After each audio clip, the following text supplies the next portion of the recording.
Nick. Du coup, Bonjour. c'est parfait, pile poil à l'heure. Bonjour tout le Pile poil. monde. On va attendre que tout le monde arrive en même temps, parce que j'ai l'impression que ça met du temps avant d'inviter les gens. Ça Bonjour marche. à tous, bonjour, bonjour. Du coup, aujourd'hui, le thème de ce live avec Véronique, ce sera l'anxiété et la pleine conscience.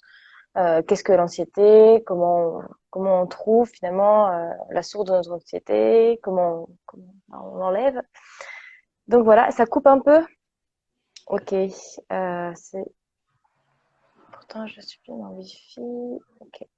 N'hésitez pas à me le dire en commentaire du coup si ça coupe ou quoi. J'essaierai d'ajuster selon. Donc voilà, on va commencer. Écoutez, n'hésitez pas. Oui, si. Ah, ouais, petite précision. Véronique donne des conseils donc tout à fait généraux, des préventions, des choses à faire. Et même si l'hypnothérapie, ça paraît anodin et que ça ne peut pas faire de mal à qui que ce soit, sachez quand même que selon les profils et selon le cas, Véronique donne des conseils généraux, mais peut pas vous donner des conseils bien précis parce qu'elle ne vous connaît pas, elle connaît pas vos traitements, elle connaît pas votre suivi en fait. Donc voilà. Donc si vous voulez des conseils bien précis, c'est important d'aller voir un spécialiste et garder ce suivi avec ce spécialiste qui du coup pourra vous avoir une tranche, une longueur pour pouvoir savoir quoi vous donner et quoi vous conseiller. Aussi, n'hésitez pas à poser vos questions en commentaire, on les prend en compte, je les vois, je les note, je les épingle même parfois. Donc allez-y, posez vos questions en commentaire, il n'y a pas de problème. Aucune question n'est stupide, il n'y a que la question qui peut l'être. La réponse, pardon, qui peut l'être. Mais bon, là, on n'a aucune chance que ça le soit. Alors, on va commencer. Bonjour, Amy. On va commencer. Déjà, qu'est-ce que l'anxiété? Et qu'est-ce qui la différencie finalement avec le stress? Ouais. Alors, l'anxiété, qu'est-ce que c'est effectivement? Qu'est-ce que c'est par rapport à un stress? En fait, c'est très simple. C'est qu'en général, un stress, on va l'avoir parce que on a quelque chose de précis, une échéance qui arrive, un examen, une rencontre importante. Voilà, on a très bien identifié la raison pour laquelle on est stressé en fait. Alors que l'anxiété, ça va être plus quelque chose finalement de latent, quelque chose qui est et puis qui est de l'ordre presque, j'ai envie de dire, de l'imaginaire, hein. C'est-à-dire que quand on Mhm. est sur une anxiété, une angoisse, c'est moi qui suis en train de projeter quelque chose de négatif, en fait. Et du coup, c'est mes pensées qui vont en fait se s'emparer de ce sujet et qui vont tourner autour sans cesse, presque de manière un peu obsessionnelle, et faire naître des ressentis du coup en relation, malheureusement, parce que au bout d'un moment, ça passe de nos ressentis au corps, hein, puisqu'on va finir par somatiser finalement à cause justement de cette angoisse. On va pouvoir faire ou cette anxiété, on va faire des crises d'anxiété, des crises d'angoisse. On va avoir de la tachycardie, on va se sentir étranglé. Voilà, on va avoir tout un tas de manifestations qui vont commencer à naître de ce sentiment d'angoisse, de cette anxiété dont on n'arrive pas à se débarrasser. Ok. Donc, c'est vraiment pas des choses qu'on peut facilement dire, ah oui, je sais que ça vient de là. Bah pas forcément. Après, évidemment, ça peut participer d'une accumulation, par exemple. Ça Mm. peut être, enfin, on va voir plusieurs pistes. Ça peut être, par exemple, j'ai changé beaucoup de choses dans ma routine. Dernièrement, j'ai changé de métier, j'ai déménagé, j'ai changé de partenaire. Voilà, il y a beaucoup de changements qui font que, autour de moi, tout est un peu nouveau. Mhm. Donc, je perds un petit peu mes repères, par exemple. Et donc là, par exemple, ça pourrait être ça. Ou ça pourrait être aussi, par exemple, d'avoir été confronté, comme on a vécu dernièrement avec le confinement, et avoir l'impression que dehors aussi, il y a un espèce de climat d'insécurité qui s'installe et que, voilà, il y a peut-être plus de risques d'être confronté à l'impermanence de la vie, j'ai envie de dire, qui est là tous les jours, mais on s'en rend pas forcément compte, c'est-à-dire la mort, la maladie, c'est des choses avec lesquelles on vit tous les jours, mais d'un coup, là c'est à BFM TV toute la journée, donc peut-être que là je vais plus ressentir que ça me parasite. Ça peut être aussi, par exemple, ça peut être aussi par exemple que je suis quelqu'un de d'isolé qui se sent seule et qui va avoir beaucoup de pensées qui tournent sur elle-même en fait, hein, qui va voilà être confrontée un peu à ce qu'on appelle dans mon jargon des ruminations, c'est-à-dire qu'à un moment donné j'ai des pensées mais oh là là, je m'écoute penser et puis j'alimente ces pensées. Pourquoi je suis en train de penser ça? C'est vraiment bizarre que je pense ça. Et en fait, je suis tout le temps dans ma tête, dans ma tête, dans ma tête. Donc ça peut être aussi quelque chose comme ça. Et puis après, évidemment, faut quand même nuancer, c'est-à-dire, je peux faire de l'anxiété, par exemple, mais être quelqu'un de dépressif et avoir un Mm. problème sous-jacent de dépression importante, par exemple. Hein. C'est-à-dire que l'anxiété, faut pas essayer non plus à tout prix de l'isoler. Elle peut être Mm. aussi rattachée à d'autres problématiques, en fait. Et ponctuellement, je fais de l'anxiété, c'est-à-dire que je peux être d'une nature stressée, c'est-à-dire que pour des Mm. objectifs très simples de la vie de tous les jours, je suis très stressée. Et puis d'un coup, je vais avoir une crise d'anxiété parce que là, pour le coup, c'est par rapport à un danger qui n'existe pas et que je suis en train de fantasmer. Donc là, on est dans de l'anxiété, on n'est plus dans du stress, comme on l'a expliqué tout à l'heure. Ou on pourrait aussi faire la nuance entre l'anxiété, le stress et la peur. Qu'est-ce que c'est Ok. vraiment la peur finalement? La peur, c'est concrètement, je suis en voiture, je roule très vite, je vois qu'il y a un obstacle sur la route. Là, je vais avoir peur. C'est-à-dire que je Mm. constate un danger imminent qui arrive. Donc là, c'est vraiment une émotion de peur. Alors que l'anxiété, ça va être du fantasme. La peur n'est pas réelle. C'est moi qui suis en train de m'imaginer le pire. En fait, je suis un peu la Madame Irma de l'horreur. Je suis en train de m'imaginer le pire. Et en fait, c'est le fait d'imaginer le pire et de me projeter dans le pire qui alimente les pensées et les ressentis. D'accord. Donc, on ne peut pas vraiment répondre à la question d'où vient notre anxiété ou comment trouver les sources de notre anxiété, du coup, puisqu'elles sont Alors, plurielles et qu'elles peuvent être liées à du stress ou à de la peur. ouais, on va dire que c'est du bon sens. Il y a des fois où ça va nous apparaître d'une manière, on voit sur quoi on est irrationnel. Vous voyez ce que je veux dire? Il y a des moments où on se dit, bon, je sais pas, je vais prendre l'avion. Oh, ça se trouve, l'avion, il va se couper en deux et il y a tous les passagers qui vont.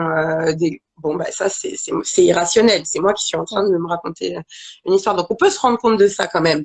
Mais Mhm. justement, on va voir que si, par exemple, on pratique la méditation, par exemple, en pleine conscience, eh ben, on va avoir plus de facilité à voir ces mécanismes-là, puisque tout simplement, la méditation en elle-même est une invitation à observer nos réactions. Nos réactions, c'est typiquement ce qu'on ne contrôle pas, ce qui se met en place un peu malgré nous.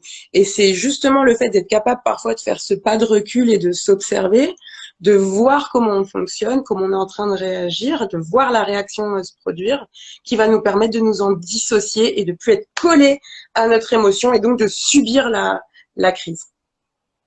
Ok. Et justement, du coup, une question intéressante, la peur irrationnelle ou rationnelle, est-ce pareil pour l'anxiété? Parce que du coup, là, c'est plutôt la Moi, j'ai peur pas compris. irrationnelle. On demande si la peur irrationnelle, donc celle dont tu viens de parler, et la peur rationnelle, donc qui peut très bien exister Oui, et arriver, est-ce pareil du coup au niveau de l'anxiété? non. Ok. Parce que du coup Non. là, c'est l'anxiété, Puisque c'est si elle plus est lié à la rationnelle, peur irrationnelle. exactement. Si on est Ok. sur une peur rationnelle, ce n'est pas de l'anxiété, tout Hmm. simplement. Du stress, du coup? Alors, on va dire que finalement, oui, ça va être du stress. Donc, pour commencer, oui, Ok. ça peut être bien. Oui. Et après, on va voir qu'en fait, finalement, si je donnais une petite image, en gros, l'anxiété, c'est Mhm. un dérèglement, on va dire, de la boussole du stress. C'est-à-dire que le stress, c'est Ok. normal. Mhm. Normal de stresser, c'est parce qu'il y a un enjeu, parce que c'est important pour moi, parce que j'ai beaucoup travaillé pour. Enfin voilà, on peut pas en permanence se soustraire au stress. Il y a du stress d'ailleurs qui est positif, hein, faut quand même pas l'oublier, parce que souvent on Mhm. parle que du stress négatif qui va être challengeant, qui me donne envie de sortir de ma zone de confort, de m'essayer à autre chose, d'essayer de convaincre les autres, par exemple. Voilà, ça c'est super motivant. Mais poussé à l'extrême, s'il commence à justement à être déséquilibré, eh ben je vais basculer dans l'anxiété. Hein. Et Ok. si je bascule dans l'anxiété et que je ne prends pas en charge, si je peux dire, mon anxiété, ça peut carrément aller sur ce qu'on appelle des tags, des troubles de l'anxiété généralisée. Où là, je vais me mettre à faire des crises d'angoisse. Qu'est-ce qui va faire qu'on se dit que j'ai un tag et pas juste une crise d'anxiété? C'est juste que je me mets à faire des crises d'anxiété ou d'angoisse de manière vraiment trop répétitive, quoi. Ça arrive sans cesse. Donc là, je vais basculer dans le trouble de l'anxiété généralisée. Et si ce trouble de l'anxiété généralisée, il n'est pas pris en charge, ça pourrait devenir une phobie, une dépression. D'accord. Mais du coup, mince, la question m'échappe. C'est pas grave, je vais la retrouver Prends plus ton tard. temps, prends ton temps. Est-ce que l'anxiété fait vieillir? Alors ça, c'était une question aussi beaucoup posée et qu'on se Mm. demande beaucoup. Ouais. Est-ce que ça fait vieillir d'être inquiet? Ça fait les cheveux blancs de la légende, en tout cas. Ouais, ça fait des cheveux blancs, ça fait un front comme ça, ça fait qu'on a l'air soucieux, qu'on est renfrogné, qu'on sourit pas. Est-ce que le fait de ne pas être heureux fait vieillir plus vite? Je pense que quelque part, voilà, c'est pas une question spécialement pour un thérapeute, j'ai envie de dire. Je pense que effectivement, oui, le fait d'avoir des soucis, le fait d'être inquiet tout le temps, de se faire du mouron, de se ronger les sangs, comme on dit. Mm. Oui, je pense que, en tout cas, ça peut créer aussi, sans aller jusqu'à la vieillesse, ça va déjà provoquer des problèmes de santé si on fait pas ce qu'il faut pour retrouver un équilibre, une harmonie de vivre, etc. Donc, vieillir, je ne sais pas. En tout cas, ça va donner l'impression qu'on est plus vieux parce on va avoir l'air plus soucieux, plus sérieux, plus fermé. Et Mm. puis, par contre, ça risque à un moment donné, par rapport, par contre, à notre énergie de vie, notre vitalité. Là, ça va venir nous empêcher de vivre, hein, parce que clairement, une angoisse, une inquiétude permanente, la peur en permanence, on vit pas quoi quand on a peur. Oui, non, c'est clair. Et du coup, ça répond à la question. Mais avoir peur tout le temps, est-ce normal? Non, ce n'est pas normal. Et du Non, coup, ça doit être traité. Mais ma question, du coup, enfin, ma question, c'était mon résumé. Du coup, en fait, l'anxiété, c'est le stress, mais poussé à l'extrême. Donc, c'est le stress mauvais. Enfin, vraiment, c'est pas le c'est poussé à l'extrême, c'est un dérèglement du stress. d'accord, d'accord. Et on demande du coup la phobie du dentiste suite à un traumatisme. Est-ce du stress ou de l'anxiété? Alors moi, je dirais plutôt du coup stress, vu que c'est une peur rationnelle, Ouais. mais en même Alors, temps, alors oui et non. C'est une peur mm, rationnelle. Comment tu fais pour savoir si elle est rationnelle? Tu sais, elle est rationnelle si la personne elle a déjà eu vraiment une très mauvaise expérience, par exemple. C'est-à-dire que c'est son expérience qui fait que, comme elle a eu une expérience ratée, on va dire, eh ben, elle nourrit une angoisse. Au départ, donc, ça va être une angoisse. Qu'est-ce qui mm, va faire que, et c'est ce que j'expliquais tout à l'heure, en fait, on n'est pas, est-ce que c'est une angoisse ou de l'anxiété ou est-ce que c'est du stress? C'est plutôt, est-ce que j'en suis encore au stade de l'anxiété ou est-ce mhm. que c'est en train de devenir une phobie? Parce que c'est Ah, ça, d'accord. parce que c'est ça, en fait, poussé à Mm, l'extrême, ça va être ça. Donc, en fait, là, pour répondre à cette question, c'est un peu compliqué sans parler vraiment avec la personne, mais en mhm, gros, ça va être à quel point je refuse d'affronter la situation qui va me permettre de le savoir. À quel point je refuse de passer à l'action et les manifestations, de quel ordre elles sont. Par rapport à la gravité, hein, évidemment, qu'elles ont. Donc, en plus, c'est marrant parce que quand on a préparé ce live, justement, j'avais préparé un exemple sur le dentiste et mm, c'était un exemple sur de l'anxiété, puisque mm, en fait, le facteur déclenchant, c'était pas, et c'est intéressant de se dire, ah, j'ai eu une mauvaise expérience. Le facteur déclenchant, c'était, en fait, je ne travaille plus avec mon dentiste habituel parce que mon dentiste habituel, il est parti à la retraite et je dois faire appel à une nouvelle personne. Et c'est cet inconnu qui fait naître l'anxiété. Donc on voit bien mm. que on n'est pas sur le même, c'était pas le même alignement. C'est parce que je me monte la tête sur le fait que oh là là, je le connais pas et comme je le connais pas, ça se trouve il est pas expérimenté et comme il est pas expérimenté, qu'il me connaît pas, ben il va me rater. Voilà, c'est ça. Ça c'est de l'anxiété, par exemple. Alors que Ok. je retourne chez mon dentiste.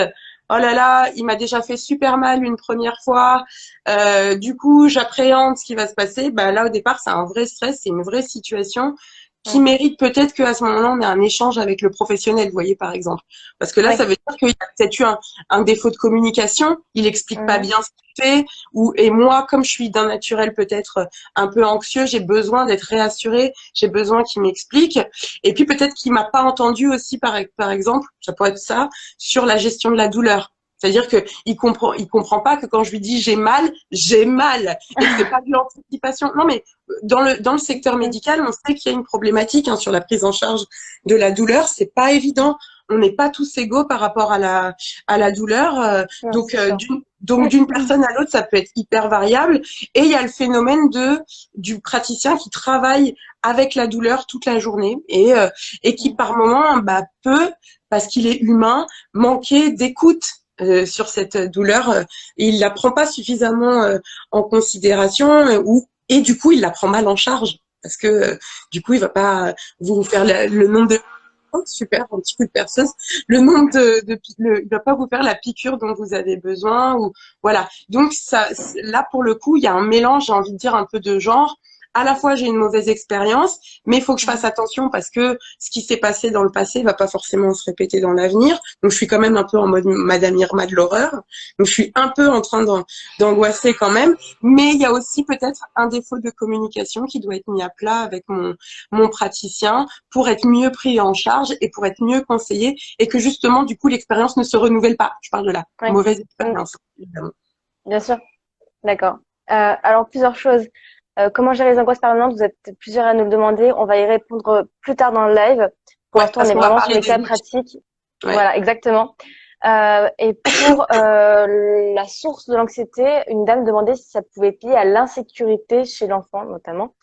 Du coup, je pense que c'est une bonne question. Et autre chose, Est-ce pour les dentistes, c'est vrai que apparemment, ils sont peu à l'écoute. Une dernière petite chose avant de passer à l'enfant. Ouais. Mais sur Doctomie, justement, vous pouvez retrouver vos dentistes recommandés pour leurs valeurs typiques à l'écoute. Donc voilà, vous Ouais. pouvez chercher selon vos profils. Si vous avez besoin d'un dentiste qui vous écoute, vous pouvez totalement rechercher sur Doctomie avec cette petite recherche. Voilà, C'est-à-dire que là, en plus, c'est très intéressant ce que tu dis, c'est Mm, que à la fois, oui, il y a l'aspect recommandation, le mm. fait qu'il y ait d'autres personnes qui aient pu expérimenter avant, ça va faire de la réassurance. Donc, pour gérer l'anxiété, c'est plutôt bienvenu. Et Mm. puis, faut quand même pas oublier aussi, en parallèle, on peut très bien travailler. Je pensais à l'EMDR aussi, qui est une technique de thérapie avec le mouvement oculaire, où on va pouvoir travailler sur des choses qui ont pu provoquer des fortes émotions de Mm. peur, voire des traumatismes, hein, parce qu'on peut être traumatisé si on a eu vraiment mal, on peut être traumatisé. Donc, tout ce qui est hypnose, EMDR, ça va être aussi des choses où on peut très bien ponctuellement aller chez son thérapeute, faire une ou deux séances sur le sujet, juste pour faire baisser justement ce niveau d'angoisse ou ce niveau de stress et pouvoir du coup aller à son rendez-vous aussi plus rasséné, quoi. Hein. On peut aussi travailler comme ça. Justement, elle demande à avoir plus de sophrologues et d'hypnothérapeutes dans les cabinets dentaires. Alors, pourquoi pas, hein? Ouais, Peut-être qu'un jour. moi j'ai des dentistes, et notamment mon dentiste qui m'envoie des gens en séance. Pour le coup, moi j'étais phobique du dentiste et je me suis traitée en hypnose. Après, voilà, faut bien comprendre que on peut très bien, par exemple, faire un travail aussi là-dessus et que ça aille mieux. Et puis, parce que dans sa vie, on est très stressé, par exemple, par son travail ou autre, d'un coup, ce rendez-vous, alors qu'on le gérait mieux, il va à nouveau reprendre un petit peu de pression. Donc, faut pas non plus Mm. s'affoler. Ça arrive, c'est normal d'avoir des variations émotionnelles. En fait, c'est normal d'avoir des émotions, presque, j'ai envie de te dire, parce que voilà, dans ce C'est cool monde, de savoir. je t'assure, des fois c'est un peu flippant, on se rend compte que vraiment il y a des gens qui sont tellement, auxquels on a tellement renié leurs émotions qu'ils ont du mal à du coup à les accepter, à y faire face et ils ont souvent peur de leur intensité. C'est pas tant l'émotion en elle-même qui pose problème, parce que finalement ils pourraient être amoureux, ça leur poserait problème aussi. Dire oh là là ça va pas du tout, oh, je perds complètement les pédales, je pense que à l'autre, je mange plus, parce que voilà l'émotion elle est très forte. Donc, je pense qu'il faut s'habituer aussi à vivre avec des émotions intenses. Enfin, en tout cas, s'habituer à son intensité et pas tout de suite se dire, oh là, si c'est intense, c'est qu'il y a un problème. Non. Mm. Si c'est intense, c'est que je suis vivant. Tout va bien. Donc, c'est une bonne chose à la base. Ok. Voilà, à la base, oui. Ok. On va revenir sur la question du coup, est-ce que l'anxiété peut être liée à un sentiment d'insécurité donc chez l'enfant? Ah oui. Et une question qui est liée, est-ce que du coup après ça peut avoir des répercussions sur notre anxiété quand on devient adulte? Hmm. Alors, Alors, j'ai envie de répondre plusieurs choses. La première chose que j'ai envie de répondre, c'est qu'on n'a pas de problème quand on est enfant. ok. Après, chaque thérapeute aussi va donner va parler aussi en fonction de ses croyances et de ce qu'il a expérimenté. Bien sûr. Moi, je pense personnellement qu'un enfant n'a pas de problème et que il a un problème d'insécurité, c'est que l'insécurité vient de l'extérieur. C'est-à-dire que Ok. pour moi, alors il s'agit pas de dire ah c'est de la faute de sa maman, c'est de la faute de son papa. Ici on n'est pas là pour dire pour incriminer. On est en train de Mhm. chercher on est en train de simplement de chercher la source pour soulager la Mhm. problématique. On n'est pas du tout sur sur une histoire de jugement. Donc surtout on descend d'un coup, là tout de suite on se détend, on respire un coup. L'histoire c'est pas de se retrouver, on va pas, enfin, voilà, on cloue personne au pilori. Mais il faut bien comprendre que à cet âge-là, en gros, je suis éponge. C'est-à-dire qu'un enfant, il apprend en voyant comment les personnes dans son entourage direct le prennent en charge, en fait. Donc, s'il a un problème d'insécurité, c'est que certainement dans son entourage proche, il y a Mhm. quelqu'un qui est insécure et qui ne sait pas prendre en charge cette insécurité. D'accord. Donc, si par exemple j'ai une maman très dépressive, qui pleure beaucoup, qui est mal, eh ben, je peux très bien, en tant qu'enfant, puisque je vais être éponge, il faut bien comprendre que ce mode éponge de l'enfant, c'est aussi ce qui lui permet de se développer et d'apprendre vite. Hein. C'est parce qu'il nous voit Mhm. parler, qu'il nous voit marcher, qu'il nous voit bouger, qu'il a envie lui aussi de s'y mettre et de le faire. Donc au départ, c'est quelque chose de plutôt motivant qui va le faire grandir. Mais il Mhm. peut aussi malheureusement apprendre de nos défauts. donc, euh, J'imagine. donc ça va être plutôt pour moi qu'un enfant qui est insécure, c'est un enfant, d'ailleurs je reçois aussi des enfants en hypnose, sur un problème d'insécurité, je vais demander à recevoir les parents. Je vais D'accord. demander à avoir une séance avec chacun des parents pour pouvoir voir, pour pouvoir justement renforcer leur confiance en eux-mêmes, renforcer par exemple leur communication, parce que comme on l'a vu juste avant, il y a aussi un mode, une manière de s'exprimer pour pas communiquer son stress, pour pas communiquer son angoisse. On sait que c'est des émotions qui se communiquent justement très facilement, sans même parler, qui se communiquent par le langage non verbal. Mhm. C'est-à-dire que il n'y a pas besoin que la personne me dise à côté, oh là là, j'ai peur. Si j'ai quelqu'un à côté de moi qui fait comme ça, je vais faire la même chose. Non, mais c'est vrai, par Oui. mimétisme, on va faire la même chose. Donc, ça s'apprend en fait à avoir peur. Mhm. Ça s'apprend dans le corps. C'est souvent. Et d'ailleurs, j'avais vu aussi une étude qui avait été faite et qui montrait qu'en gros, les personnes qui sont hyper angoissées, et ben en fait, c'est comme si leur corps il se résumait à leur tête et leurs bras. Elles sont Mhm. complètement déconnectées de leur tronc, de leurs jambes, elles ressentent plus la connexion à la terre, elles sont tellement dans leur tête que c'est vraiment dans le haut du corps que circule l'énergie parce que tout est concentré là. Il y a une perte des perceptions du corps. Et donc c'est ça la peur en fait, c'est ça qui fait naître l'insécurité. Si je ne sens plus mes pieds posés au sol, oui, je vais avoir l'impression que je perds pied, que Mhm. je suis complètement évanescent, que c'est ma tête en fait, toutes les histoires que je suis en train de me raconter qui sont en train de prendre toute la place. Donc voilà, donc je pense que l'insécurité vient à la base plutôt de l'environnement quand on est enfant. Et Mhm. si effectivement on a vécu toute son enfance dans un climat d'insécurité, il y a des chances effectivement qu'on soit quelqu'un qui aura une boussole, comme je disais tout à l'heure, sa boussole de stress, Oui. qui sera Déréglé.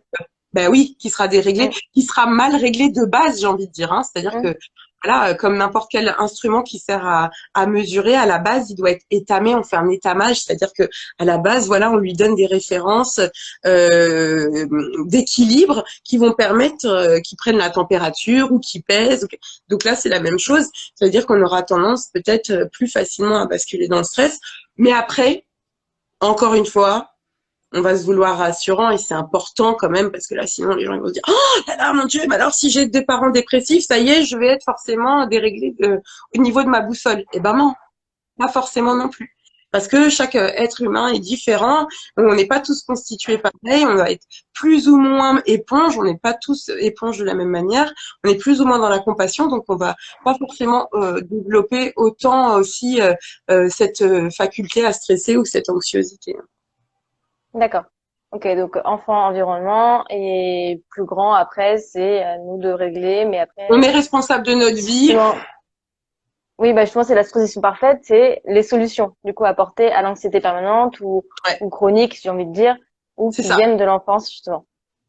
Ouais. Alors, qui viennent de l'enfance ou pas, ou qui Oui, oui, viennent oui, non, mais vraiment, de... voilà, les Ouais, ouais, solutions, globalement, que tu proposes. c'est ça. Alors, comme je l'ai expliqué juste avant, souvent Mhm. ce qui se passe, c'est qu'il y a déjà un problème au niveau de la répartition énergétique, au moment de au niveau de la conscience du corps, quand on est dans l'angoisse, quand on est dans cette crise-là. Donc c'est important déjà dans un premier temps, j'ai envie de dire, de revenir dans son corps. Donc Ok. le meilleur moyen de revenir dans son corps, c'est de respirer. Ok, tu veux dire reprendre conscience de tout son corps. Ouais, reprendre Ok. conscience de son corps, ramener son esprit dans son corps. Parce que qu'est-ce qui se passe, comme on l'a vu, finalement, Mhm. l'anxiété, c'est des pensées, en fait. C'est des Ouais. pensées qui créent cette insécurité. Donc, c'est parce que Mhm. je suis que dans ma tête que je ne pense que à ce à quoi je suis en train de penser et que je m'écoute penser et que j'écoute ce que ces pensées me génèrent comme ressentiment. Donc, je ne suis que là que je deviens obsessionnelle et que je perds pied. Donc, si Mhm. je respire, déjà, je reprends conscience de mon ventre, je reprends conscience des sensations à l'intérieur de mon corps. C'est là peut-être que je vais me rendre compte que je suis déjà étranglée, bref, je sors de ma tête, je sors de cette attention permanente à ma tête pour ramener l'attention dans le corps, reprendre la conscience du corps. Alors je sais qu'il y en a qui vont me dire ah, non mais elle est mignonne, si respirer ça permettait d'arrêter les crises Trop d'angoisse, simple. Mhm. ce signal qu'on respire meuf. Donc voilà quoi. Sauf que c'est pas si simple et on respire mal. Souvent, on a ce qu'on Ouais. appelle une espèce de respiration de surface. On est comme ça, on respire. Et les gens, quand vous leur dites prenez une profonde inspiration, ils sont oh, ça y est, ils sont bloqués, ils sont. Donc ça montre bien, on a des poumons, ils sont grands comme ça. Hein, on a une grande Mhm. capacité de respiration. Donc si quand j'essaye d'inspirer, ça fait et ça s'arrête là, ça veut bien dire que je suis crispée, je suis contractée et qui a besoin de rouvrir les épaules, de voilà, d'ouvrir cette poitrine et de se donner de l'air, quoi. Donc non, on ne sait pas respirer. Clairement, Mhm. la majorité des gens ne savent pas respirer naturellement. Donc l'exercice, le premier exercice que j'aurais envie de vous donner, ce serait tout simplement la cohérence cardiaque. Pourquoi la Ok. cohérence cardiaque? C'est un rythme de respiration spécifique. Vous trouverez plein de vidéos sur YouTube pour vous expliquer comment la faire, c'est pas ce qui manque. Et ce qui est Mhm. génial en fait avec la cohérence cardiaque, c'est que cette mécanique, c'est-à-dire que précisément le rythme de respiration de la cohérence cardiaque a comme influence qui va diviser par deux la sécrétion de cortisol. Le cortisol, c'est l'hormone principale du stress. Donc en Ok. divisant cette sécrétion de cortisol par deux, je vais mécaniquement, pardon, je vais faire baisser toutes les manifestations anxieuses, de stress, d'inquiétude, etc. Donc c'est un exercice déjà qui est fabuleux, qui est magique. Et en fait, donc quand je fais la cohérence cardiaque pendant 5 minutes, pendant les 3h30 à 4 heures qui suivent, ça divise par deux la sécrétion de cortisol. Donc, faire la cohérence cardiaque matin, midi et soir, Mhm. finalement, ça fait 3 fois 4, 12. Ça fait 12 heures pendant lesquelles on peut maîtriser son hormone, quoi. Oh, oui, la sécrétion, je vais y arriver, de cette hormone. Donc, la première chose, respirer, mais vraiment, que ce soit avec des techniques. Donc là, je vous ai proposé, pour moi, la cohérence cardiaque, c'est c'est évident que c'est la plus simple et la plus facile, j'ai envie de dire. Mais après, Mhm. il y a plein d'autres modes de respiration. Hein. C'est-à-dire que vous Oui. pouvez faire. Aujourd'hui, par exemple, moi, j'ai publié sur ma page un article avec la respiration du feu. Il y a des modes il y a des gens aussi. Je pense à l'homme de glace, là, j'oublie son nom, qui propose même de pratiquer, par exemple, l'apnée à la maison. Hein. Je veux dire, on n'a pas besoin de faire de l'apnée sous l'eau. Hein. C'est l'apnée à Oui. vide. Voilà. L'apnée, c'est pareil. En fait, le fait d'arrêter, quand vous apprenez à faire de l'apnée, le fait de ne pas respirer, en fait, ça va créer un espace de silence.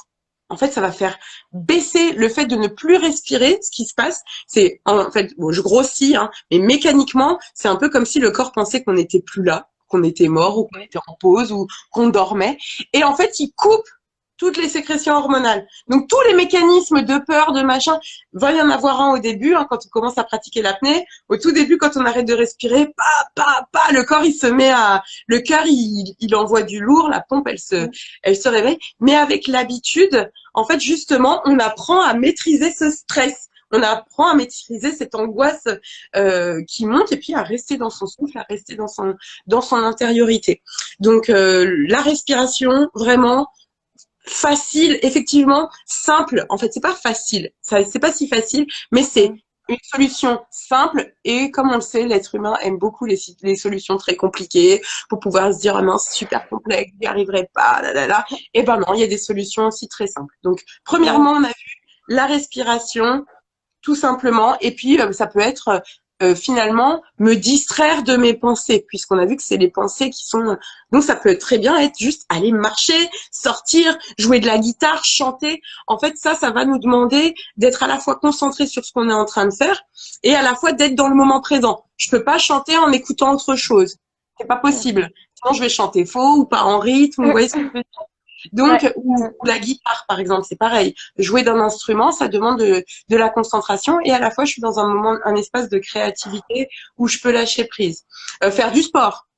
Faire du sport, alors ça dépendra des sports, parce que le jogger qui pendant 2 heures court en étant dans ses pensées, en train de penser au boulot, au truc, au machin, mais vous me ferez pas avaler qu'il est en train de se détendre. Ça peut, voilà. Donc, mais par exemple le yoga où on va faire des mouvements et en même temps on doit axer sa respiration sur les mouvements. Et ben par exemple le yoga va nous obliger pareil à sortir de notre tête et à revenir dans le corps. Le qigong, il y aura plein de techniques, la danse d'une manière générale, voilà. Donc tout ce qui va nous permettre finalement de sortir de notre tête et de revenir dans notre corps. Ok. Ça, c'était pour le premier outil. Le deuxième outil que j'ai envie de vous proposer, ça va être l'hypnose, la thérapie brève aussi d'une manière générale. Donc voilà, c'est vraiment pourquoi alors? Pourquoi? Là, ça va être plus pour prendre en charge la partie comportementale. Puisqu'il faut bien comprendre qu'il y a un côté, il y a un système, il y a un comportement qu'on met en place qui n'a pas toujours existé. Hein, parce que, par exemple, il y a des gens qui vont me dire, moi, j'ai jamais été stressée et d'un coup, j'ai fait une crise d'angoisse quand, je sais pas, d'un coup, enfin voilà, sans raison apparente. Hein. Donc, c'est qu'il y a un schéma il y a un comportement qui s'est créé, une nouvelle habitude qui s'est créée et qui entraîne, qui crée ce cercle vicieux. Donc l'idée, ça va être de pouvoir agir sur ce comportement pour le changer d'office et pour plus retomber dans ces travers. C'est là où, et comme je le disais aussi tout à l'heure, puisqu'on parlait au départ d'anxiété, simple, j'ai envie de dire, mais si elle commence à s'accentuer, on va partir dans des crises d'anxiété, des crises d'angoisse, ça devient déjà beaucoup plus gênant, jusqu'aux troubles d'anxiété généralisés, où là, vraiment, on a clairement besoin d'une TCC. Hein. C'est-à-dire que là, il faut faire une thérapie comportementale, il n'y a pas à tergiverser. Après, on choisit le thérapeute qu'on veut, on choisit si on veut passer 6 mois ou si on veut faire 10 séances d'hypnose. On s'assure que l'hypnothérapeute pratique la TCC parce que c'est tout le monde. Et puis, voilà. Hein, donc ça va être super important pour changer le comportement vraiment à la base. Et le troisième outil, c'est la méditation.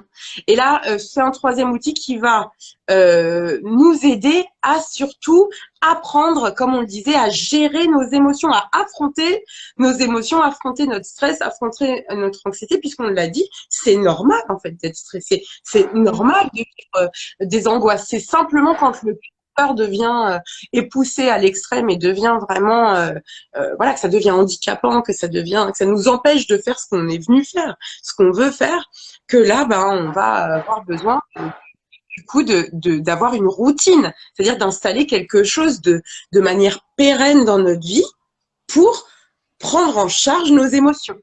Peut-être parce que, alors, ce qu'il faut bien comprendre, encore une fois, c'est qu'on n'est pas tous égaux. Il y a des personnes qui arrivent à parler de leurs émotions très facilement.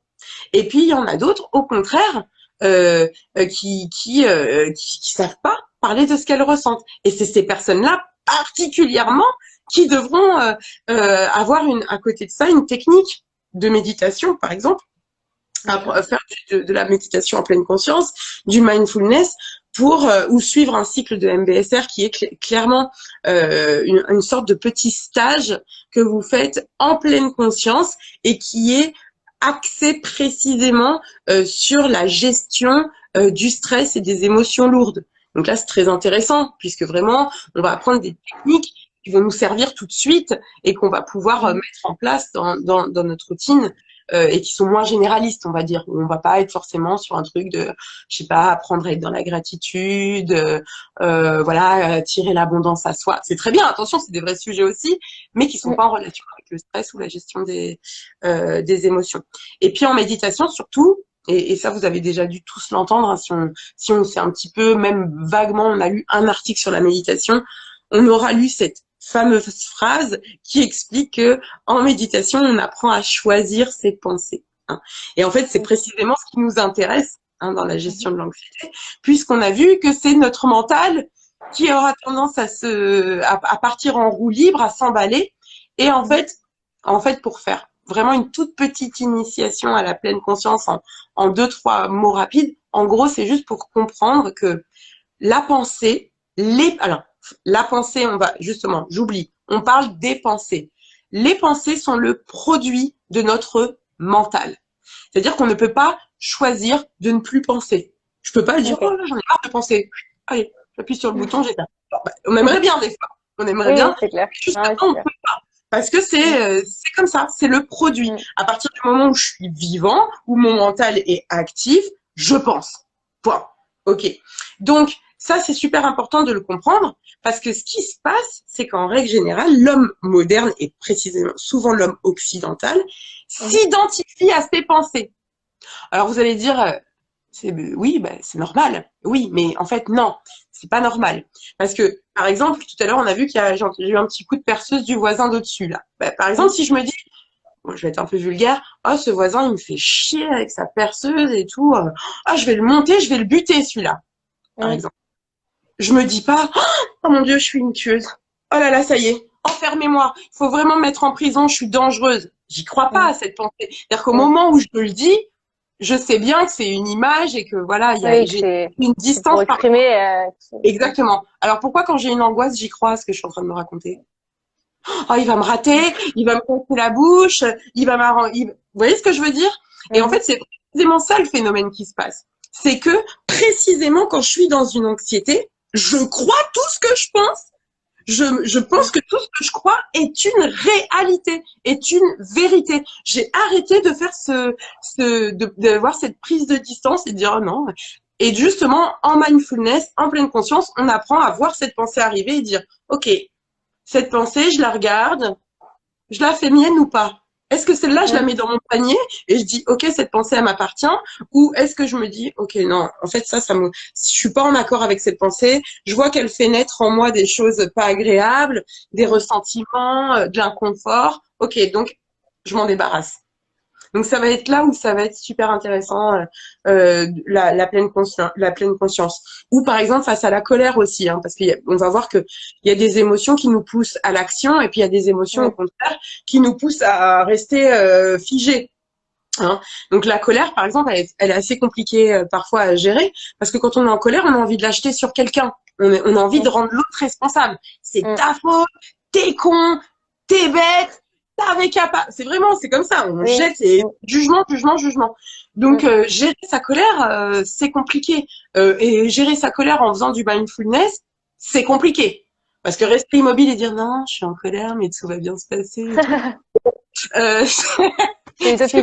Voilà, c'est pas forcément évident. Donc, on va adapter. Hein, par exemple, moi, ce que j'aime bien par rapport à la colère, et d'ailleurs, je l'utilisais même avant dans mon précédent métier, quand vraiment j'en pouvais plus, j'avais ce que j'appelais un coussin crieur. C'est très utile. Vous prenez un coussin, vous le positionnez sur votre bouche, vous fermez bien sûr auparavant la porte de votre bureau en indiquant que vous avez un coup de fil très urgent à passer pendant 3 minutes qu'on vous dérange pas, et vous criez très fort dans votre coussin. Et ça fait du bien. Ça permet d'évacuer ce trop-plein d'énergie. Ça peut être avoir un punching ball et boxer son punching ball à la maison. Ça peut être, voilà. Mais il faut tenir compte de l'énergie aussi, de l'émotion. si elle me donne envie de me mettre en mouvement, elle me donne chaud, là, ou est-ce qu'elle me sidère et elle m'empêche de bouger, ou par exemple, là, on va voir que ce sera peut-être plus intéressant d'écrire, par exemple. Hein. Mm. Mais quoi qu'il arrive, la méditation sera utile parce que la méditation me poussera, comme je l'ai dit tout à l'heure, à apprendre à m'observer sans me juger. Parce que souvent, c'est ces jugements qu'on rajoute à la situation qu'on vit et qui est déjà pas évidente, qui durcissent encore la situation. Oh là là, justement, je suis en cas de crise d'angoisse, et voilà, je suis encore en train de faire une crise d'angoisse, et ben voilà, je suis faible, les autres, ils vont encore se dire que, voilà, c'est tout ça qu'on est en train de se rajouter, ce jugement Mm. qu'on est en train de rajouter, qui encore accentue le fait que c'est dur et que c'est lourd, etc. Donc, Mm. avec la méditation, finalement, j'apprends à me libérer déjà de mes propres jugements. Ça va m'apporter de l'air, ça va m'apporter une respiration, ça va me donner de l'espace pour pouvoir, encore une fois, me décoller de la situation que je suis en train de vivre. D'accord. Et du coup, ces trois outils, plus ou moins, hein, je résume en trois gros Oui, outils, la respiration, en gros, oui. le sport, le yoga, Enfin, et non, l'hypnose, le sport. Mhm. thérapie et la méditation en pleine conscience pour vraiment tous les aspects Mhm. de gestion des émotions. D'accord. Et du coup, tous ces outils, est-ce qu'ils sont complémentaires avec des méthodes médicamenteuses, justement? Totalement, D'accord. totalement. Ok. C'est-à-dire Ils que, peuvent aider. ah ouais, non, mais c'est plus que aider, elles sont D'accord. soutenantes. Elles sont Donc, c'est la soutenantes. majeure et médicaments, ce serait mineur. Ouais, Ok. je vais même aller plus loin hein, parce que là, on n'en a pas du tout parlé en fait l'aspect médicamenteux. Hein. Quand je suis Mhm. stressée, je vais pas d'office prendre un médoc. Enfin moi, en tout cas, c'est pas du tout ce que j'encouragerais à faire hein, parce que Mhm. sinon, on va pas prendre un médicament dès qu'on a une émotion qu'on a, comment dire, qu'on a du mal à accueillir. C'est pas non plus une solution. Hein. Mhm. Donc, il faut faire attention à ça, hein, justement. Hein. Ce côté, j'avale une pilule pour gérer mes émotions. Pour moi, c'est problématique. J'explique pourquoi. Parce que il faut que j'aille un petit peu plus loin. Bien sûr, je suis Mhm. pas médecin. Hein, il s'agit pas de faire je suis pas en train de diagnostiquer les personnes là. Mais si je n'apprends pas à prendre en compte mes émotions, que je les gère pas et que à chaque fois que j'ai un problème émotionnel, je prends un cachet, ça va Mhm. pas m'apprendre à gérer mes émotions. Le cachet ne m'apprend pas à accueillir ce qui se passe à l'intérieur de moi et à le comprendre. Hein. Le cachet, il sert, on va dire, à me décoller un peu de l'émotion pour la rendre, comment dire, tolérable, pour que je puisse, comme on l'a dit tout à l'heure, quand même avancer. Ok. Donc, on prendra, je pense, une médication au-delà du stress, quand on commence à vraiment avoir une angoisse qui est importante, donc déjà on pourra commencer peut-être par une médication douce, parce qu'il y a déjà des plantes qui vont pouvoir nous aider, Mhm. des huiles essentielles. Il faudra déjà avoir mis en place peut-être justement la respiration, des choses simples comme ça. Faut pas attendre d'être dans le dur, dans le mal. Et ça c'est très européen aussi. On a tendance à utiliser les médecines et les thérapies en mode pompier. On attend d'être dans le dur, de plus en pouvoir, d'être mal pour se dire ah je vais faire quelque chose. Hein. Donc forcément là Mhm. on aura besoin de tous les moyens, j'ai envie de dire.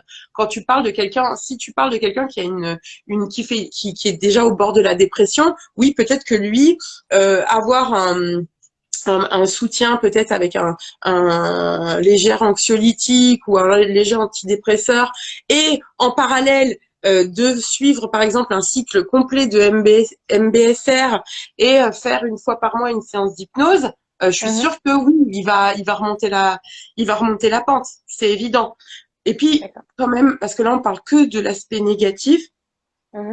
ça me semble aussi important de ne pas oublier que l'être humain est un être de résilience. C'est-à-dire que on apprend dans la douleur aussi. Ok. Hein. On apprend en se faisant mal. Bien sûr, il y a d'autres Ah oui. manières d'apprendre, mais c'est toujours comme ça. On commence malheureusement souvent Mhm. par celui-là.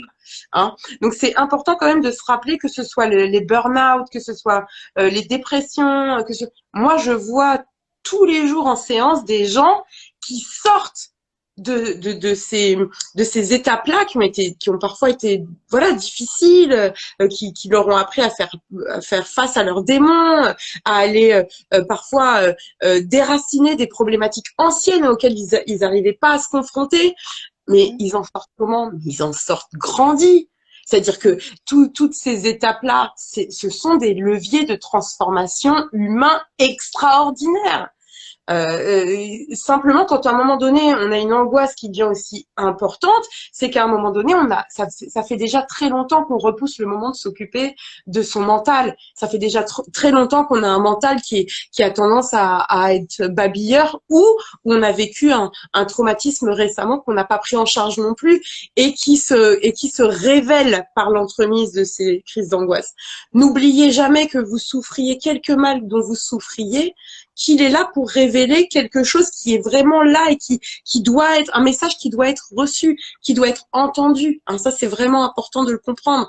Quand on choisit de faire de l'hypnose, d'être thérapeute, comme c'est mon cas aujourd'hui, c'est précisément parce que ce qu'on veut, c'est pouvoir proposer ce qu'on appelle une thérapie holistique, c'est-à-dire que d'arrêter d'avoir des médecines qui prennent chacune en charge un petit bout du problème et aussi d'être capable au moment de regarder l'ensemble et de dire, OK, dans cet ensemble, il y a ça, il y a ça, il y a ça qui fonctionne pas. Mais est-ce qu'elles s'articulent pas les unes avec les autres? Est-ce qu'il n'y a pas une cohérence dans tout ça? Donc ça, c'est super intéressant aussi de le creuser hein, et de bien comprendre que il suffit pas de mettre un pansement hein, dessus pour plus le voir.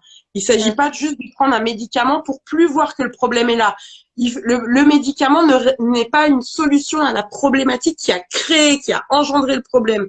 Le médicament vient soulager la peine que cause le problème. Donc, il faut aller travailler sur le fondement. Sinon, on va passer sa vie à avaler des cachetons, quoi. J'aimerais aussi, du coup, revenir sur un commentaire d'une dame qui disait qu'elle allait voir un psy et que ce psy donnait aussi des médicaments. Donc, il y a effectivement cette double compétence. Oui. Mais si je peux, du coup, conseiller, c'est pas forcément d'aller voir qu'un psy. Parce que du coup, le psy, il va aider, il va donner des médicaments. Donc, ça va être le médecin, entre guillemets. Mais derrière, le travail dont tu parles juste à l'instant, justement, c'est important de le faire. Et du coup, peut-être que cette dame devrait aussi aller voir une hypnothérapeute ou une sophrologue. Là, il y aurait vraiment cette majeure, du coup, d'évacuation, de trouver sa source de travail et la mineure médicament. Mais du coup, avec ce que tu viens de dire, pour moi, c'est important d'avoir une complémentarité. Et cette complémentarité, tu la fais pas qu'avec un psy, parce que le psy, il va servir, enfin, c'est ce que j'ai beaucoup vu, il va servir beaucoup des médicaments. Ouais. Et en fait, ce qui est super intéressant dans ce que tu dis, c'est que je me permets encore d'apporter un tout petit peu, ma petite touche à ce que tu viens de dire, c'est que je pense que c'est aussi une question de vision. C'est-à-dire que mon médecin, il a une vision exotérique, justement. C'est très intéressant parce qu'en fait, on va parler d'ésotérisme, alors qu'on va se dire, c'est pas le sujet, pas du tout. Mais c'est le sujet. Le sujet, c'est que la médecine actuelle, c'est un savoir. Elle s'applique, on observe les réactions du corps, on observe la somatisation et on vient donner une réponse à ce qu'on a observé à l'extérieur. OK? Ça, c'est un traitement médicamenteux. Qu'est-ce que fait un thérapeute? Que fait un psychologue? Il s'intéresse à ce qui se passe à l'intérieur. C'est de l'ésotérisme. On part du principe que ce qui se manifeste à l'extérieur, et sur la base duquel le médecin va donner le traitement, est la manifestation de quelque chose d'intérieur qui n'a pas qui ne s'est pas dit, qui ne s'est pas exprimé, qui se tait. Et du coup, si je reste uniquement avec cette personne qui a une vision exotérique et que j'ai jamais un autre intervenant avec une vision ésotérique, ben justement, on va pas résoudre le problème parce qu'on n'aura qu'une partie, on verra qu'une partie de l'iceberg en fait, hein, et que la partie en plus émergée de l'iceberg, pas la partie la plus importante. Enfin, moi, je pense que c'est la partie la plus importante. Mais voilà, donc il s'agit pas de dire que les médecins servent à rien ou que les psychiatres ne servent à rien. Ah non. Ouais, vraiment, c'est pas du tout ce qu'on dit. C'est très important. Ils nous permettent de mettre des pansements là où c'est nécessaire pour qu'on puisse avancer. Mais après, il faut s'attaquer effectivement au fond. Et plus, en fait, alors il s'agit pas non plus d'avoir 10 médecins différents, mais si vous avancez avec un thérapeute pendant 3 mois, par exemple, et que vous voyez qu'il se passe rien, que ça n'avance pas, que les objectifs ne sont pas clairs, que vous en ouvrez à lui en disant, écoutez, moi j'ai l'impression que je stagne, que ça n'avance pas, s'il n'est pas capable de vous dire, déjà, peut-être, vous vous rendez pas compte que vous avancez, parce que ça arrive des fois, hein, on n'a juste pas la vision, et de vous permettre de visualiser sur quoi vous avez avancé, de vous permettre d'avoir cette vision, mais changez-en. changez-en. Ne restez pas sempiternellement avec la même personne si vous avez l'impression que ça stagne ou que ça n'avance pas ou que ça ne se solutionne pas en profondeur. Hein.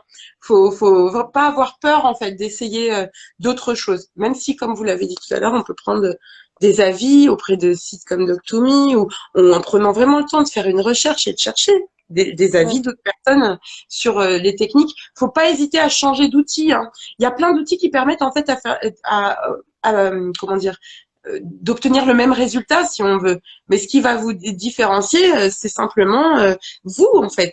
Qui est la personne qui utilise l'outil? Je peux très bien faire du théâtre pour gagner confiance en moi. Et puis, bah moi, si c'est pas mon truc, le théâtre, je peux très bien faire du chant. Ça veut pas dire que le théâtre c'est pas bien. Ça veut juste dire que Non, tout moi, à ça fait. me correspond pas. C'est tout. Exactement. Bah, c'est un peu le service d'Octomie. C'est exactement ça. Trouver le médecin qui correspond. Et du coup, une question rapidement, parce que, bah, mine de rien, on avance, et là, il reste plus que 8 minutes. Ouais. Alors, est-ce que le TDAH et l'impulsivité peuvent être réglés avec l'hypnose? Oui. Oui, D'accord, oui, ok. oui, trouble de déficit. Alors, pas d'ailleurs, TDA, parce qu'il n'y a pas forcément le H, il est en option, c'est Ok. l'hyperactivité. Mhm. Mais oui, oui, oui, ça peut être pris en charge, tout à fait. Toujours, hein, pas hésiter à poser la question aux praticiens avant. Il y a des praticiens comme tous qui sont plus ou moins à l'aise en fonction des Mhm. problématiques, hein, qui ont plus ou moins l'habitude, mais en tout cas, moi, je la traite. D'accord, très bien. C'est bon à savoir. Et pareil, j'ai eu plein de commentaires parce que ça m'intéresse. Un monsieur qui dit que la méditation bouddhiste qui l'aide beaucoup chaque jour, donc c'est un des outils que tu as proposé, la méditation Ouais. tout court. Hein. Oui. Et est-ce que tu connais Nam Myo O Renge Kyo? Ouais. Je sais pas si je dis Namyoho correctement. Renge Kyo. Ouais. Ok. C'est un mantra. C'est un mantra, tout simplement. Et C'est quoi donc, un mantra? un mantra, ce sont, comment on pourrait dire, sont des syllabes, des phrases sacrées, des Mhm. sortes de, un peu comme des affirmations positives, si tu veux. D'accord. Et que, à force de répéter, qui vont me générer, qui vont m'aider à reprogrammer, justement, ce que j'ai à Mhm. reprogrammer à l'intérieur. Donc ça peut être très bien, je sais pas, je te dis n'importe quoi en français parce que là du coup je sais plus en quelle langue c'est, mais tu vois dans plein de langues différentes, on a en Mhm. sanskrit, on a du qui reprennent les noms des chakras, on a enfin bon, bref, tu vas en trouver dans plein de langues différentes, en hindi, bah justement j'imagine que les bouddhistes aussi doivent en avoir écrit, et Mhm. mais tu peux en trouver aussi en français. Donc, je sais pas, à la fin d'une méditation, on va te dire que le mantra à répéter, ça va être parce que les mantras se mettent en musique, par contre, c'est ça hein, le principe. Ah, D'ailleurs, ok. il y en a un qui passe derrière. Mais oui, c'est une manière de chanter, si tu veux, une phrase positive Mhm. que tu vas intégrer, qui va s'intégrer Ok. à ton énergie. À Mhm. force, ça devient un automatisme et donc qui va t'aider à t'extraire. Donc ça peut être, par exemple, en français, ça pourrait être je ne suis pas mon corps, je ne suis pas mes pensées. Je dis n'importe quoi. Mhm. Je ne suis pas mon corps, je ne suis pas mes pensées. Et que cette phrase, finalement, va être au centre d'une méditation. Et puis, quand j'ai commencé à avoir une crise d'angoisse, justement à faire une angoisse parce que j'ai un bobo dans le corps, eh ben, je vais me Mhm. répéter cette phrase. Et en fait, en répétant cette phrase, ça fait comme un ancrage et ça ramène le bénéfice de la méditation, ça ramène le bénéfice du calme, ça s'appelle un ancrage positif. D'accord, ok. Donc c'est un peu comme une chanson entêtante qu'on va finalement avoir tout le temps et qu'on va chantonner même sans se rendre compte, mais qui va Ouais, nous faire du bien. ouais, Ok. sauf que en plus de la chanson entêtante, vraiment dans le sens Oui, ça va même. être positif. Exactement, elle a du sens. Ce serait une chanson entêtante qui t'aide à être super motivée parce que dans les paroles, elle parle de motivation et toi, tu as besoin de son énergie. D'accord. Ok, super. Bah, le live va toucher un peu à sa fin. Donc déjà, je voudrais remercier tous ceux qui nous ont suivis et surtout te remercier toi pour tous tes conseils. Bah, avec plaisir. Maintenant, si tu as rapidement 2 minutes pour faire un petit récap des conseils que tu donnes toi à tes patients en termes d'anxiété. Ouais. Bah écoute, je pense que j'en ai proposé pas mal dans ce que Mhm, je propose à mes clients. Hein. Revenir à la respiration, je le redis. Il mhm, faut arrêter de se dire que les solutions simples ne sont pas des solutions ou sont des mauvaises solutions. Au mhm, contraire, je pense que vraiment c'est une solution élémentaire à l'anxiété qui marche très bien. Respirer aussi, ou par exemple dans un sac en papier pour reprendre le cours de sa respiration. En fait, c'est le fait de voir la respiration se faire, on revient dans le corps. Encore une fois, on mhm. revient dans la matière. Donc, ça va être ça qui va être important. Échapper à ses pensées, revenir dans la matière, pourquoi pas avoir un geste aussi. Par exemple, ça pourrait être je sens que je commence à faire une crise d'angoisse. Je sens que je commence à vraiment avoir une anxiété très importante. Et ben, je dis n'importe quoi. Moi, par exemple, au bout de la rue, j'ai la Seine. Et ben, je peux très bien me dire, eh ben, je vais sortir de chez moi, je vais marcher jusqu'à la Seine, et sur chaque pas que je ferai pour aller jusqu'à la Seine, eh ben, chaque pas me libérera d'un petit peu de cette angoisse qu'il y a à l'intérieur de moi. Et du coup, le temps que j'y aille et que j'y revienne, je m'en serais débarrassée de la moitié. Et c'est vraiment le fait d'être dans cette pensée positive, justement, de remplacer ces pensées négatives, ce et si négatif permanent, de le remplacer en un et si positif, et si j'allais marcher et que ça me faisait du bien, et si je respirais et que ça me faisait du bien, et si, tu vois ce que je veux dire, c'est vraiment le fait de remplacer, d'être dans un et si positif qui va être bon. Donc on a dit ça, respirer, mettre fin, enfin sortir de son mental et revenir dans le corps avec une activité. On a vu prendre rendez-vous avec son hypno. Quand on voit qu'on a été choqué un peu par quelque chose ou qu'on a eu une expérience négative, pas attendre que ça se transforme en phobie ou en crise d'angoisse, et prendre le temps d'évacuer cette chose difficile. Ça peut être aussi tout simplement avoir un carnet, un journal intime, hein. Ça, c'est vraiment la base, hein. C'est alors le but. Alors par contre, juste pitié, quand vous avez un journal intime, ne le relisez pas, je vous en supplie. D'accord, ouais, c'est Le vraiment pour but, jeter nos pensées ben et oui, ne pas. le but Ah, c'est d'accord. d'évacuer les choses. Alors c'est quoi le mauvais truc, le truc de fou qui m'est arrivé il y a 2 ans, qui était horrible, Ah oui. que je voulais pas revivre. Ah, C'était moi, je sais quoi? pas, j'aime bien relire, j'aime bien rigoler justement de ça, dire, oh là là, bah, ça me faisait mal, ça, bah, alors là, je m'en souviens même plus, Ouais, enfin. ouais, je comprends. Alors oui, mais tout le monde réagira pas comme ça. Oui, non, c'est sûr. Et ça Moi, ça m'amuse, mais. Ouais, et tout le monde réagira pas comme ça parce que pour Mm, beaucoup de gens, ça va réactiver l'émotion. Ça va mm, réactiver l'émotion de ce qu'ils étaient en train de raconter. Mais par contre, voilà, on peut, alors à ce moment-là, peut-être pas l'écrire sous forme de journal. Moi, c'est par exemple, je le déconseille sous la forme d'un journal parce que du coup, bah, on a envie de le relire. Je conseille à ouais, ce moment-là d'écrire une lettre. On écrit une lettre tout simplement à mm, l'événement pour se débarrasser. Voilà. Et puis, avoir d'une manière générale, comprendre qu'on a besoin d'apprendre à connaître nos émotions, à comprendre comment on fonctionne. Et du coup, moi, j'encourage vraiment, vraiment, je pense que vraiment la méditation, pour moi, c'est... Alors, et d'ailleurs, il y a plusieurs formes de méditation. On n'est pas obligé de méditer passivement, hein. On peut mm. méditer Non, de non, manière bien sûr. active aussi. Non, mais c'est juste de le rappeler parce que souvent, les gens, on leur dit méditation, ils imaginent quelqu'un comme ça, prostré sur l'arbre qui bouge pas. Bon, on peut Mm. faire de la méditation en marchant, on peut faire de la méditation en observant la nature, on peut, voilà, méditer de plein de manières différentes. Mais en tout cas, prendre le temps finalement de faire des examens de conscience. Je pense que ça, c'est important. De prendre le temps parfois de sortir de l'action pour regarder qu'est-ce qui s'est passé en arrière. Comment j'ai vécu telle ou telle expérience, et s'autoriser à en parler, et s'autoriser à peut-être prendre 1 heure pour refaire le point sur cet événement qui s'est passé. C'est ça qui va nous aider, en fait, d'avoir cette attitude bienveillante, sage, non Mm. jugeante envers nous-mêmes. C'est vraiment ça qui va nous aider à trouver de la douceur avec nous-mêmes, de l'harmonie avec nous-mêmes, du bonheur avec nous-mêmes. D'accord.